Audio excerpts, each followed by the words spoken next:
الحمدللہ والصلاة والسلام علی رسول اللہ اعوذ باللہ من الشیطان الرجیم بسم اللہ الرحمن الرحیم سورہ زمر کی آیت نمبر 57 ہے۔ اللہ تعالی کا فرمان ہے او تقولا یا تم کہو لو انا اگر بے شک اللہ تعالی ہدانی مجھے ہدایت دے دیتا لکنت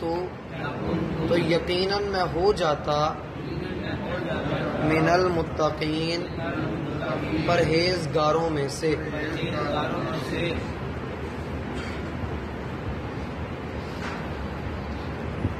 احباب گرامی، اللہ تعالی نے انسان کی ہر ایک ضرورت کو اس انداز میں پورا کیا ہے کہ انسان پر حجت قائم ہو جائے۔ جتنی بھی انسان کی ضروریات ہیں وہ جسم سے تعلق رکھتی ہوں، وہ معاشرے سے تعلق رکھتی ہوں، روحانی ضروریات ہوں یا زندگی کے کسی بھی معاملے میں انسان کو کسی بھی چیز کی ضرورت ہو، اللہ تعالیٰ اس کی ضرورتوں کو پورا فرماتا ہے، اس لیے کہ وہ خود کہتا ہے کہ انسان اللہ تعالیٰ کا بنایا ہوا مخلوقات میں سے سب سے افضل ہے، لہٰذا اس کی ضروریات کو پورا کرنا بھی اللہ کے ذمے ہے۔ اور اللہ تعالیٰ فرماتے ہیں وَمَا مِن دَابَّةٍ فِي الْأَرْضِ إِلَّا عَلَى اللَّهِ رِزْقُهَا وَيَعْلَمُ مُسْتَقَرَّهَا وَمُسْتَوْدَعَهَا كُلٌّ فِي كِتَابٍ مُبِينٍ۔ زمین و آسمان میں جتنے بھی جاندار ہیں ان سب کا رزق اللہ کے ذمے ہے، اور اللہ تعالیٰ کو ہی پتہ ہے کہ کسے رزق تک پہنچانا ہے اور رزق کو کس تک پہنچانا ہے۔ ہر چیز اللہ تعالیٰ نے لکھ دی ہے۔ دیکھیے، رزق صرف یہ نہیں ہوتا کہ انسان کے پاس کھانے پینے کو مال و دولت اور انواع اقسام کی ڈشیں اس کے پاس موجود ہوں۔ چہرے پر مسکراہٹ بھی اللہ تعالیٰ کا رزق ہے، اولاد بھی اللہ کا رزق ہے، والدین کی موجودگی بھی اللہ کا رزق ہے، خوشحالیاں اللہ کا رزق ہیں۔ ہر وہ چیز جو آپ کی ضرورت ہے اور اللہ تعالیٰ نے وہ آپ کو دی ہوئی ہے وہ آپ کا رزق ہے۔ عموماً اس بات کو ذکر کیا جاتا ہے کہ انسان کو اللہ تعالیٰ نے دو چیزوں کے ساتھ بنایا ہے، ان میں سے ایک چیز انسان کا مٹی کا جسم ہے اور دوسری انسان کی روح ہے۔ مٹی کے جسم کی خوراک بھی اللہ تعالیٰ مٹی سے ہی میسر کرتے ہیں، اور جو روح ہے اس کی خوراک اللہ تعالیٰ آسمانوں سے نازل فرماتے ہیں۔ اب انسان کے اوپر یہ ہے کہ جیسے یہ اپنے مٹی کے جسم کا رزق تلاش کرنے کے لیے محنت کرتا ہے، کوشش کرتا ہے، تگ و دو کرتا ہے، اور اس کی تمنا یہ ہوتی ہے کہ کسی طریقے میرے پاس رزق بہت زیادہ اکٹھا ہو جائے، اور اسے اس کا احساس بھی ہوتا ہے۔ مثلا پیٹ خالی ہو جائے تو اسے اس بات کی طلب ہوتی ہے کہ میں کچھ کھاؤں۔ اب کچھ کھانے کے لیے کہتا ہے کھاؤں گا، کمانا پڑے گا، کھانا پھر ہی ہے، یعنی یوں کہتا ہے اگر کماؤں گا نہیں تو کھاؤں گا کیسے۔ محنت کرتا ہے، خون پسینہ ایک کرتا، اور کرنا بھی چاہیے، بندے کو محنت کرنی بھی چاہیے۔ بھوکے پیٹ اللہ تعالیٰ بھی نہیں کہتا بندے کو کہ بھوکے پیٹ اللہ تعالیٰ کی عبادت کرو، حتیٰ کہ حدیث میں آپ کو اس بات کی اجازت بھی دی گئی ہے کہ سامنے کھانا پڑا ہو تو پہلے کھانا کھا لیجئے، نماز بعد میں ادا کر لیں۔ شریعت اس طرح کی آسانیاں کرتی۔ لیکن اگر انسان پیٹ کی بھوک کو تو سمجھے اور اس کا دل، اس کی عقل اس کو بار بار پکار رہی ہو، وہ ترلے کر رہی ہو کہ ہماری روحانی خوراک کو بھی پورا کرو، اور انسان اس طرف نہ آئے، تو جس طرح سے روٹی نہ کھانے سے بندے کا جسم کمزور ہو جاتا ہے، ایسے ہی روحانی خوراک استعمال نہ کرنے سے بندے کی روح کمزور ہو جاتی۔ کیسے پتہ لگے گا کہ انسان کی روح کمزور ہے؟ بندہ 8-8 10-10 گھنٹے کام کرے، پوری جاں فشانی سے کام کرے، بڑی محنت کرے، وہ جس بھی فیلڈ میں ہے، مستری ہے، مزدور ہے، تاجر ہے، اور ویسے کہیں نوکری کرتا ہے، وہ کسی بھی جگہ پر ہو، محنت کرے، لیکن جب نماز کی باری ہے تو 10 منٹ کے لیے اٹھ نہ سکے، یہ اس کی روح کی کمزوری کی نشانی ہے۔ بندہ غریبوں کو حقارت کی نظر سے دیکھنا شروع کر دے، یہ روح کی کمزوری ہے۔ یا یہ ہو کہ بندہ گھنٹوں بیٹھ کر رسالے پڑھ لے، فلمیں دیکھ لے، ڈائجسٹ پڑھ لے، لیکن چند منٹ قرآن کو نہ دے سکے، یہ روح کی کمزوری ہے۔ فلم کا سین دیکھے تو رو پڑے، بڑے دردناک اور عجیب و غریب سین آئے تو اس کی آنکھوں سے آنسو چھلک پڑے کہ کتنا دردناک اور دکھ بھرا سین ہے، لیکن اللہ تعالیٰ کی کوئی بات اس کے سامنے ہے تو اس کا دل نہ ڈرے، یہ روح کی کمزوری ہے۔ اب بندے کے اوپر اللہ تعالیٰ نے قرآن کو نازل کر دیا، ہدایت کو واضح کر دیا، اور وضاحت کے ساتھ اس کو بیان بھی کر دیا۔ اب انسان جب اس کے اوپر عذاب آتا ہے، مشکل آتی ہے، مصیبت آتی ہے،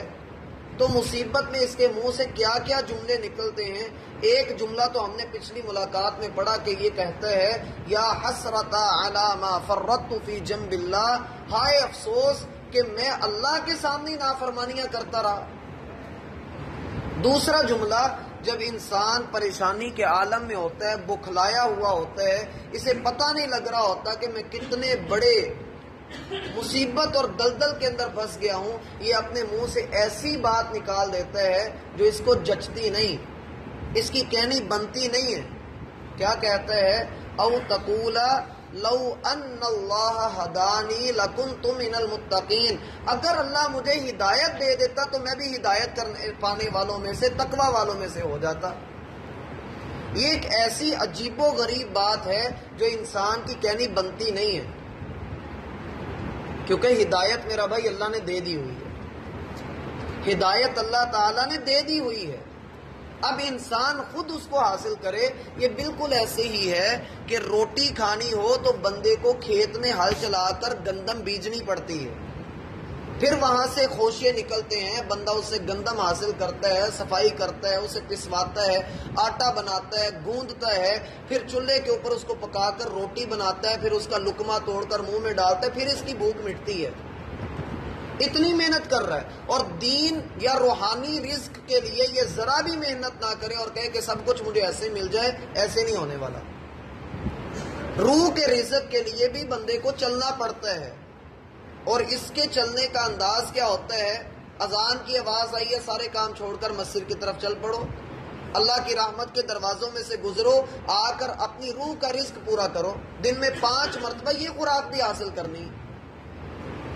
اپنے دن کے اندر اپنے مال کا صدقہ دینا ہے، کہیں تمہاری روح مال کی محبت میں گرفتار نہ ہو جائے، صدقہ دیتے رہو۔ اسی طرح سے سال بعد روزے رکھنے ہیں تم نے، جھوٹ اور غیبت سے بچنا ہے، یہ روحانی خوراک ہے جو اللہ تعالیٰ نے ہمارے اوپر متعین کر دی ہوئی ہے۔ اب اگر انسان یہ کہے مصیبت کے وقت اللہ تعالیٰ کے عذاب کو دیکھ کر یہ کہے کہ کاش کہ اللہ مجھے ہدایت دے دیتا، گویا کہ یہ اب الزام اللہ کو دے رہا ہے۔ یہاں پر تو بات نرم انداز میں ابھی تک چل رہی ہے، لیکن آگے جو اللہ تعالیٰ کی بات آنے والی ہے، آگے جا کر اللہ تعالیٰ فرمائیں گے کہ فَكَذَّبْتَ بِهَا وَاسْتَكْبَرْتَ، تیرے پاس ہماری نشانیاں بھی آئیں، آیات بھی آئیں، دین بھی تیرے پاس پہنچا، لیکن تو نے جھٹلایا بھی، تکبر بھی کیا، اور جھٹلانے والوں میں سے تو ہوا، اور کافروں کے ساتھ تو نے گٹھ جوڑ کر لیا، تو کل قیامت کے دن اس کے چہرے کے اوپر سیاہی کی پھٹکار پڑی ہوئی ہوگی۔ اب یہ بندہ جو اللہ تعالیٰ کو الزام دے رہا ہے، اور اس اللہ کو جو کہتا ہے کہ میں نے انسان کے رزق کا ذمہ لیا ہے اور وہ پورا بھی کر رہا ہے، انبیاء کرام اس نے بھیجے، کتابیں اس نے نازل کی، نشانیاں بے شمار اس نے رکھی، اگر اس کے بعد بھی انسان یہ کہ اللہ مجھے ہدایت دے دے، جیسے عام طور پہ لوگ کہہ رہے ہوتے ہیں، دو طرح کے لوگ ہیں، ایک وہ ہیں جو کہہ رہے ہوتے ہیں دعا کریں اللہ ہمیں نماز کی توفیق دے دے، دعا کریں اللہ ہمیں دین کے قریب کر دے، تو یہ تو ایک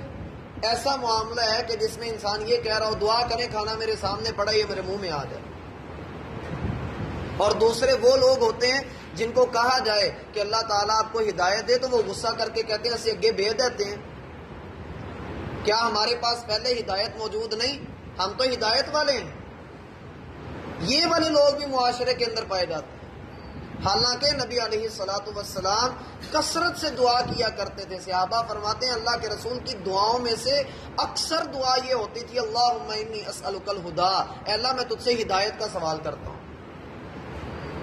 اور اگر بندہ اس بات کا غصہ کرنا لگ جائے تو پھر دونوں بندے ایک ہی جگہ پر جاتے ہیں، رستے بس ان کے مختلف ہوتے ہیں، ایک وہ جو ہدایت مانگتا نہیں ہے دوسروں کو کہتا ہے، اور ایک وہ ہے جو اپنے آپ کو سمجھتا ہی ہدایت کے اوپر ہے، دونوں ہی گھاٹے کے اندر ہے۔ اور جو بندہ مومن ہوتا ہے وہ ہدایت کی طرف چلتا رہتا ہے، وہ یہ نہیں کہتا کہ میری پوری طرح سے ہدایت کے اوپر گامزن ہوں، وہ کہتا ہے اہدنا الصراط المستقیم، میں سیدھے رستے کی طرف چلتا ہوا جا رہا ہوں، میں رستے میں ہوں، اللہ جہاں پر مجھے انعام دے دے، میرے اوپر اپنا کرم کر دے، پھر میں گمراہی سے اور اللہ کے غضب سے بچ جاؤں گا۔ اس لیے بندے کو چاہیے کہ بندہ دنیا میں ہی اللہ تعالیٰ کو پیارا ہو جائے، دنیا میں ہی اپنی روحانی خوراک کو پورا کر لے۔ جیسے میرا بھائی ہم کھانا نہ کھائیں ہم کمزوری محسوس کرتے ہیں اور کھانا کھاتے ہیں، اسی طرح اپنی روح کی کمزوری کو بھی بندے کو دیکھنا چاہیے کہ کہیں میں اللہ پہ الزام تو نہیں لگا رہا، کہیں میں اللہ کو دوش تو نہیں دے رہا، حالانکہ قصور بندے کا اپنا ہے۔ اللہ تعالیٰ فرماتے ہیں وَمَا كَانَ اللَّهُ لِيَظْلِمَهُمْ وَلَكِنَّ النَّاسَ أَنفُسَهُمْ يَظْلِمُونَ، اللہ کسی پر ظلم نہیں کرتا، بندے خود اپنے آپ پر ظلم کرتے ہیں، بندے خود ظلم کرتے ہیں۔ دیکھیے وہ اللہ ہے، وہ اللہ ہے اور ہمارا وہ رب ہے۔ اگر ہم یہ کہیں کہ اللہ ہمارے مقابلے پر ہے یا ہم اور اللہ جو ہیں وہ آمنے سامنے، اللہ خود ہمیں دے، ایسا نہیں ہوتا۔ اللہ نے بن مانگے جب عطا کر دیے ہے تو آگے کا جو کام ہمارا ہے وہ ہم نے کرنا ہے۔ جیسے گھر میں ماں اپنے بچے کو کھانا دے دیتی ہے اور جب بچہ کھانا پھر بھی نہیں کہتا اور کہتی ہے میں تمہارے منہ میں ڈالنے سے تو اب رہی، اب تم نے خود اس کو کھانا ہے۔ اسی طرح میرا بھائی اللہ تعالیٰ نے ہمیں دین دے دیا، اب اس پر عمل ہم نے خود کرنا ہے، اللہ تعالیٰ نے عمل نہیں کرنا اس کے اوپر، وہ ہمارے لیے ہے۔ اس لیے بندے کو اللہ تعالیٰ سے ڈرنا چاہیے اور دنیا میں ہی اللہ تعالیٰ کا تقوی اختیار کر کے رکھنا چاہیے۔